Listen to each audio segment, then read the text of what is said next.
1. Introduction. My name is Clara. My family was very rich. We lived in a very big house. We had many parties, always.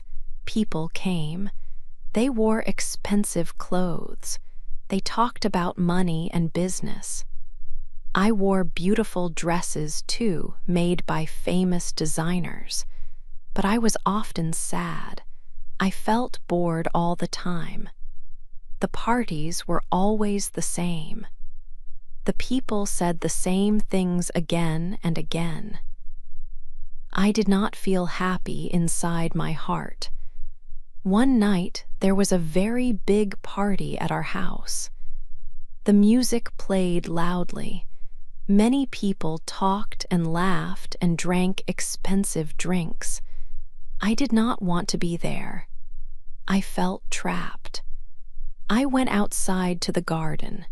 It was late, and the garden was quiet and dark, except for the party lights in the distance.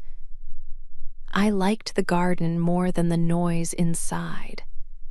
In the garden, I saw a man. He was not a guest at the party. He worked for my family, helping with the party. He was putting flowers on a table near the big tree. He looked strong but gentle. He looked up and saw me. He smiled. His smile was simple and warm. It was different from the smiles I saw inside the house. "Hello," I said quietly. I was surprised I said anything. He stopped his work and said, "Hello." His voice was soft and polite. He carried some beautiful flowers in his arms. He dropped a small flower. It was a pretty blue one, like the color of the night sky. I walked to it and picked it up carefully. "Here," I said, giving it back to him.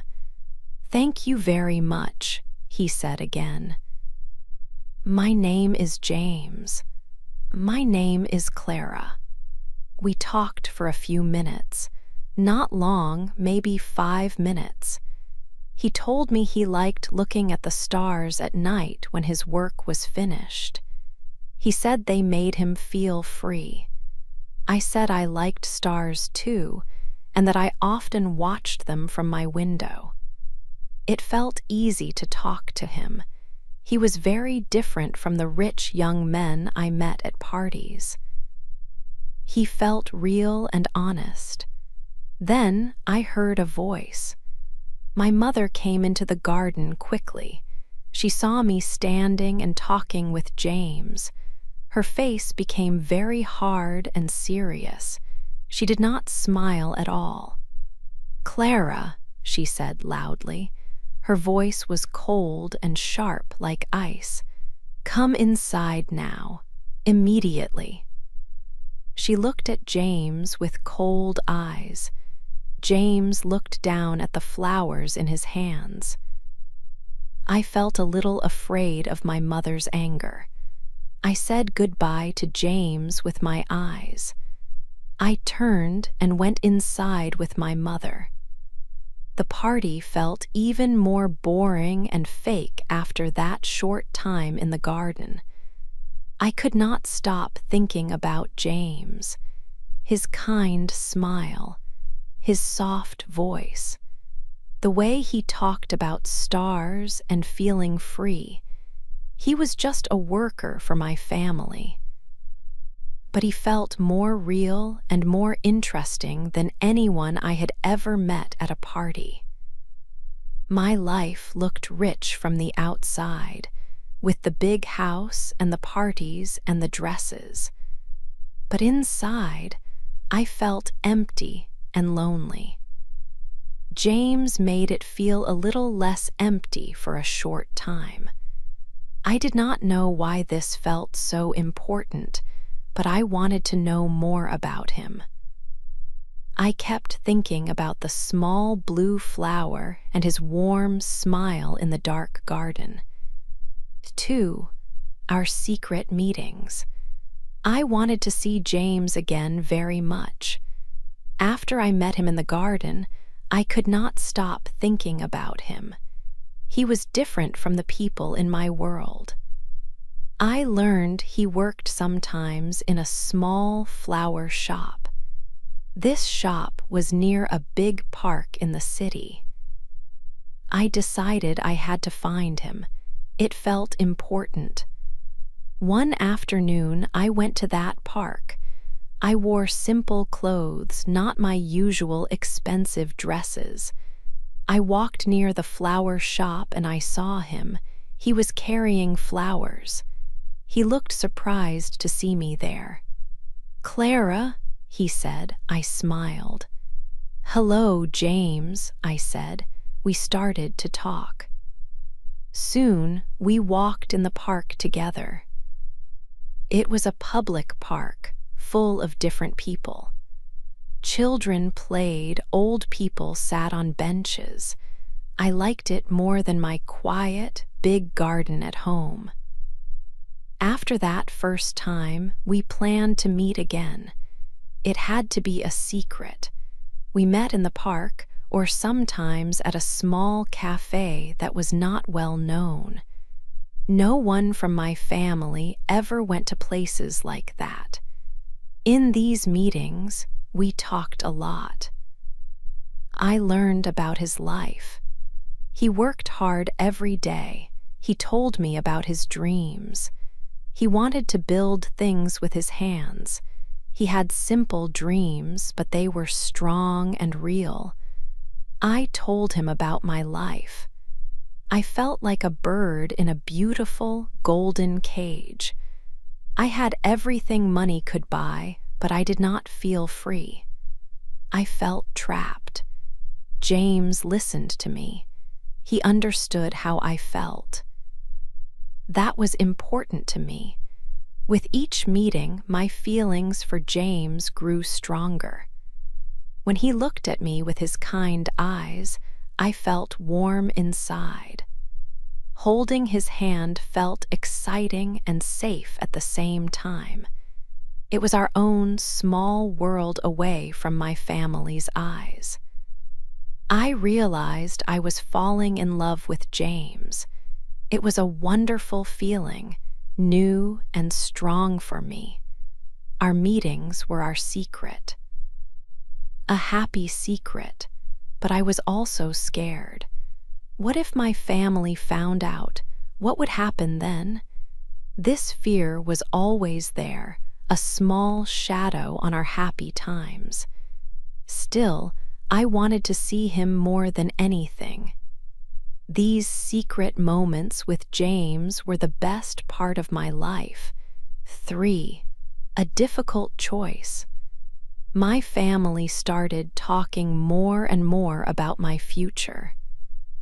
They said it was time for me to marry. They did not ask me who I wanted. They chose a man for me. He was from a very rich family, just like mine. His name was Arthur.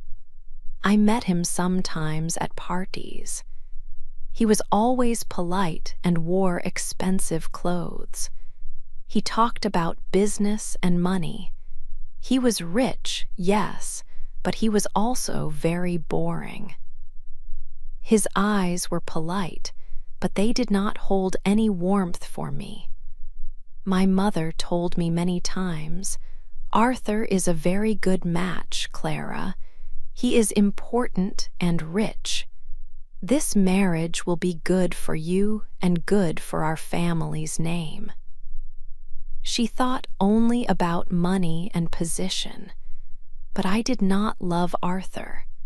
I felt sad and trapped when they spoke of this marriage.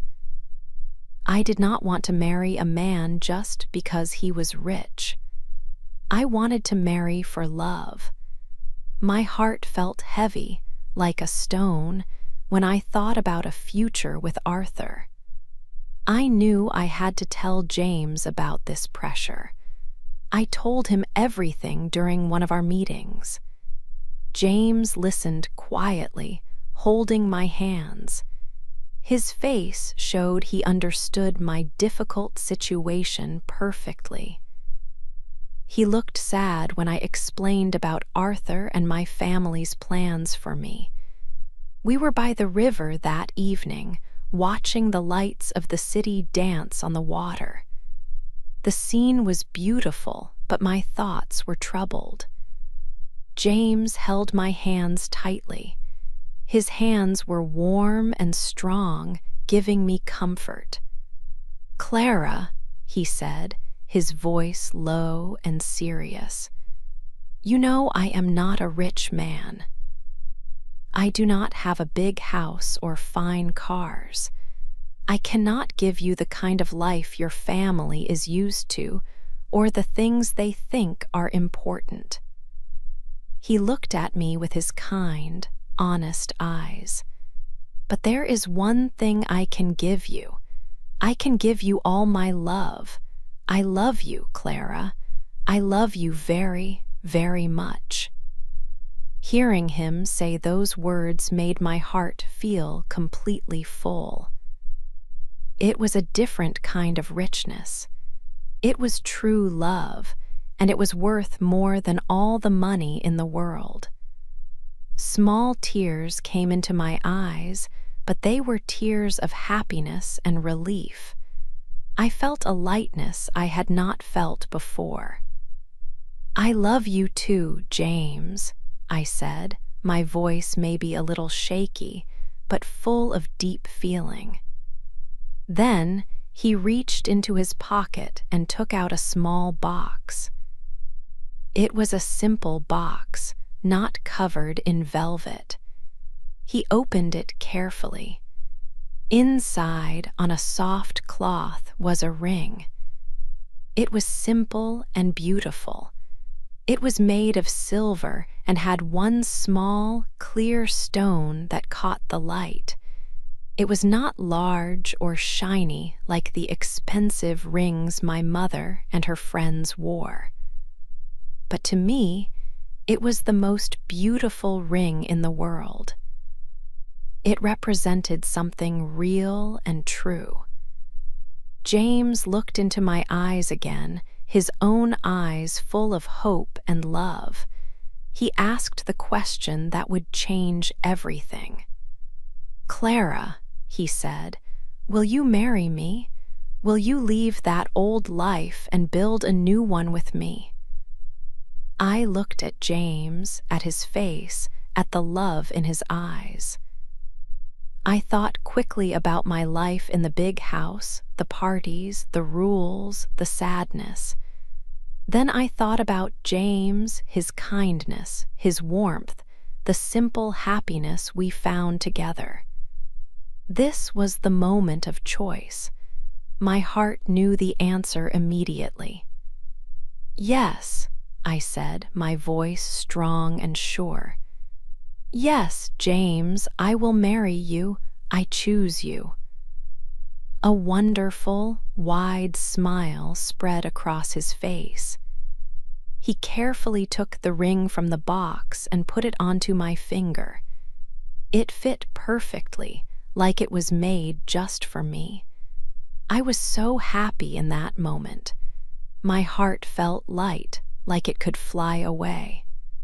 But even in my happiness, I felt a small fear. I knew my family would be very angry. I knew this choice was difficult and would have big results. But my decision was made. I chose James and our love, and that felt more important than anything else. For a new life. Telling my family about marrying James was one of the hardest things I ever did. My father was not happy. He became very angry. His face turned a dark red color. He shouted at me, "You cannot marry that man. He has no money, no important family. If you go with him, you are not my daughter anymore. I will not help you." My mother was also very upset. She cried and held her hands together. She said, "Clara, please, please think about your future. Your life will be very hard with him." but I had made my choice. My heart was with James. He was the future I wanted. Our wedding was very small. It was not like the big weddings my family knew. We did not have hundreds of guests or a big church. We went to a simple office in the town with one person who could marry us. James wore a new suit. It was simple but clean. I wore a simple white dress. It was a quiet, happy day for us. Only one person from my old life came to be with me. It was my best friend from school, Sarah. She stood with me. No one from my family came. This made me feel a little sad because I missed them. But James held my hand. He looked at me with his kind eyes and said softly, "I am here, Clara. We are together now." His words were very important to me. They made me feel strong and happy. After we were married, we moved into our first home together. It was a small apartment in the city. It had only 2 rooms, a small kitchen, and a small bathroom. It was very, very different from the big house where I grew up. In my old house, there were many rooms and many people who worked for us. Here, there was only James and me. There were no servants to cook or clean. We had to do everything ourselves. It was a big change, a completely new way of living. Soon, the news about my marriage spread quickly through the rich world I came from. People talked a lot. The newspapers wrote stories about us. The big word they used was scandal. The stories said things like, "Rich girl gives up everything for poor man." They were not kind stories. People said I was foolish. They said James only married me because he wanted money from my family. But my father had said he would give me nothing. So the stories were not true.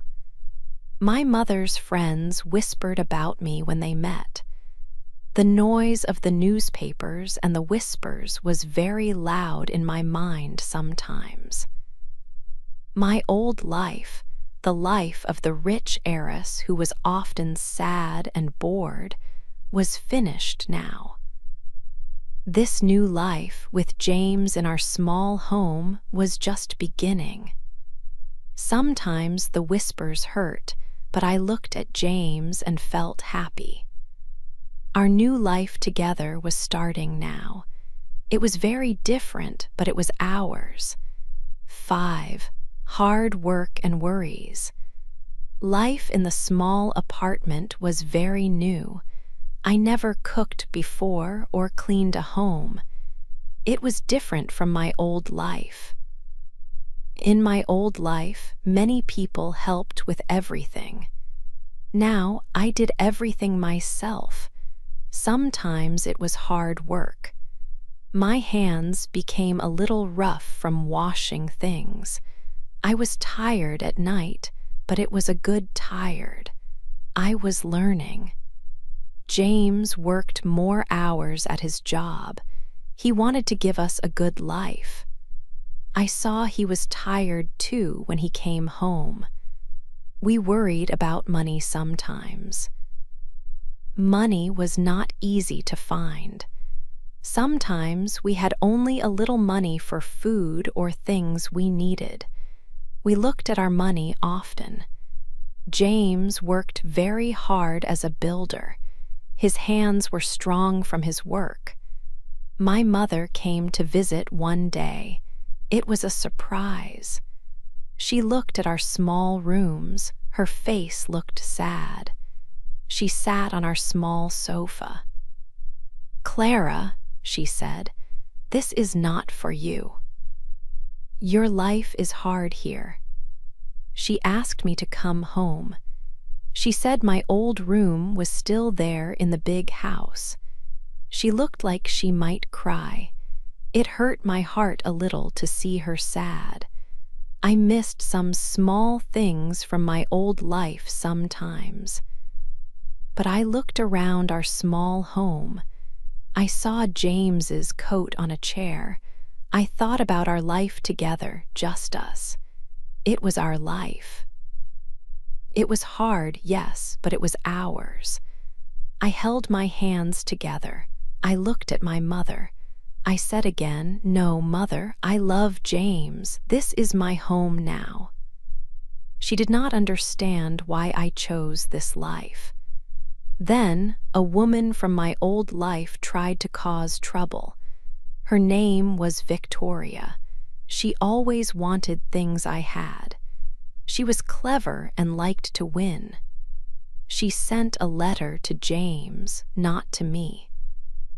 The letter talked about a fancy party. It said a rich man there needed a builder. Victoria wrote, "Clara must miss her old friends. It would be good for her to see them." I read the letter. I knew Victoria did not care about helping James or me. She wanted to make problems for us. She wanted to show James that his life was small. Maybe she wanted him to think about money. Or maybe she liked James. I felt a little cold inside. Victoria was a shadow from my past, and she was trying to step into my new life. It made me worry about what she would do next. 6. A big misunderstanding. People in the town still talked about us. They said bad things. They whispered that James married me because I was rich. They did not know my father gave me no money. They said James did not love me. They said he would leave me soon. When life got hard, they said he would find a new, richer woman. These words were like small stones hitting me. They hurt. I tried not to listen. But sometimes the whispers felt loud in my head. Life was not easy. James worked very hard. I saw that he was tired.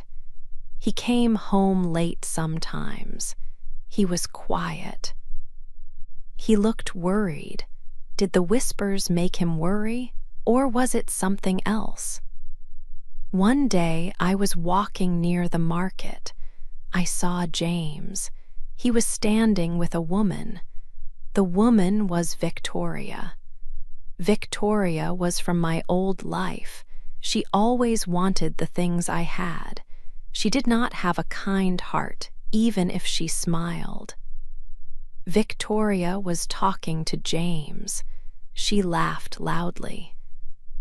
Then she put her hand on his arm. It was just for a second, but I saw it. My heart felt very cold. A big fear started inside me.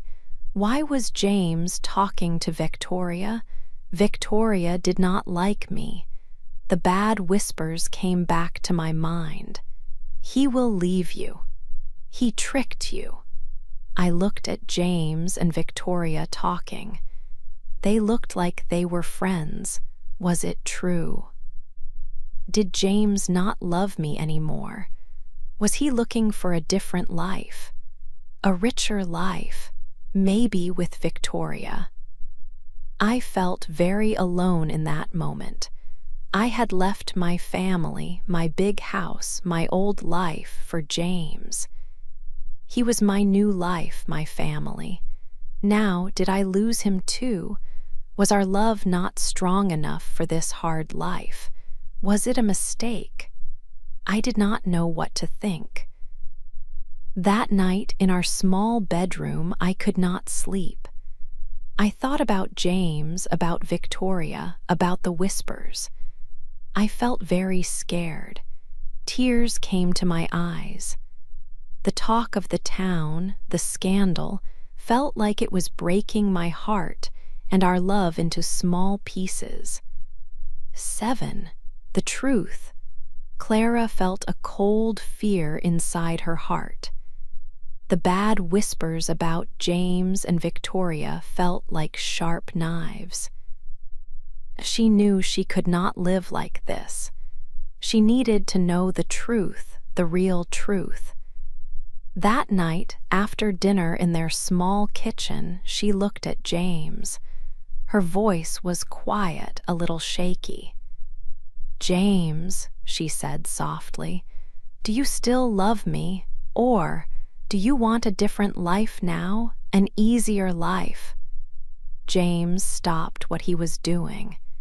He looked at her with surprise. Then his face became very sad. "Clara," he said softly, "my dearest Clara, how can you ask this? I love you more than words can say. Why do you think I don't love you?" Clara took a deep, shaky breath. She told him everything that was in her heart. She told him about seeing him and Victoria talking. She told him about the people who whispered that he only married her for her old money, that he would leave her now because life was hard.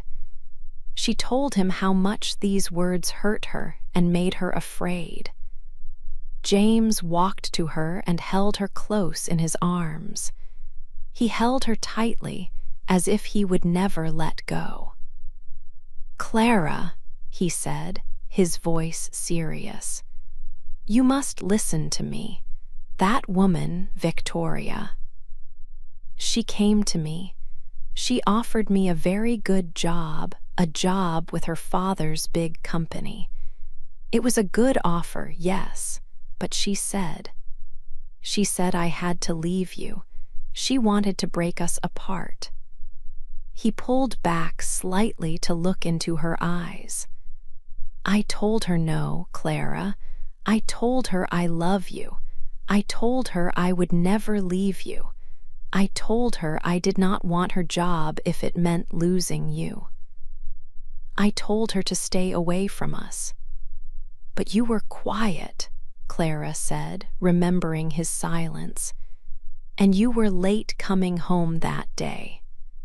"I was quiet because I was worried," James explained gently. "Not about us ending, never that. I was worried about our future. I want to give you a better life, Clara. I was looking for a new job, a better job for us. I was late that day because I was talking to a man about a possible job, a good, honest job for our future together." Clara felt a huge, heavy weight lift from her heart. It felt like the sun coming out after a storm. The fear was gone. She understood everything now. James was not leaving her. He was working hard for her, for them. They talked for a long time that night, holding each other close. They cried a little, but they were tears of relief and love. The misunderstanding was gone completely. Their love felt strong again, maybe stronger than it had ever been. It was their truth, the real story. Clara felt something new inside her, a fire, strength. She was not just the scared girl from the big house anymore. She was Clara, James's wife, building a life she chose. A few days later, her mother called. She asked Clara to come to her house for tea. Clara went. Her mother looked around the small apartment when she arrived, her face full of pity, as if Clara was living a sad life. "Clara," her mother started, her voice full of her usual ideas about what was best. "My dear, if you would just think about your future, if you would only—" Clara stopped her. She stood up a little straighter. Her voice was clear and steady. "Mother," she said, "I love James. I am truly happy with him. This is my life now. This is my choice." She looked directly at her mother. "The talk, the scandal, the things people whisper, that is not our life. That is just noise from other people outside. Our love is real. It is true for us. That is what matters." Her mother was quiet for a long moment. She looked at Clara's face, seeing her strength. Maybe, just maybe, for the first time she truly heard her daughter. Clara felt a deep, quiet peace inside. She had found her voice, and it was strong. 8. Our happy ending. Life after the wedding was not easy like in stories. It was work, and it was new. But it became our life, and it was good for us. James worked very hard every day. He found a better job with a small building company. They liked that James always worked hard and was honest in everything he did. He was happy working there because he liked to build things with his hands. I found that I liked to draw pictures. I was good at it. I started to draw pictures of flowers from the park and streets from our city. They were small pictures. I took them to a market near our home every Saturday. People liked my pictures and they bought them. I started to earn some money from my drawings. It was not a lot of money, but it helped us with our bills and food each week. We did not have a lot of money, not like my family had in their big house, but we had enough for our life together. We had our small apartment, warm clothes for winter, food to eat every day, and a comfortable bed to sleep in. We worked hard, but we were happy together. Most importantly, we had each other and our love that grew stronger every day. Slowly, over time, my mother started to visit us more often in our apartment. She did not look sad when she saw our small rooms anymore. She saw that James was a good man and was always kind and loving to me. She saw that I was not broken by leaving my old life. She saw that I was truly happy and strong now. One day, she brought a small green plant for our kitchen window. It was a small thing, but it meant that she accepted our life a little more. My father never called me or visited. It still made me a little sad sometimes, but James was my family now, and that was enough for me. People in the city slowly stopped talking about the scandal of the rich girl and the poor man. The story became old news for them. We were just us now, Clara and James, living our quiet, happy life together. I learned something very important from all of this change. I learned that being truly rich is not only about having money in the bank. In my old life, my family had a lot of money and a big house, but I was often sad in my heart and felt alone. Now, our pockets were not as full of money as before, but my heart was very, very rich. I had James, my best friend and husband, and we had our strong love for each other. This was the best kind of rich for us. The story people told about us at first was the scandal, the big noise that happened. But our true story was our love that grew stronger each day we were together. We built a life together that was our kind of rich, full of happiness, hard work, and deep love.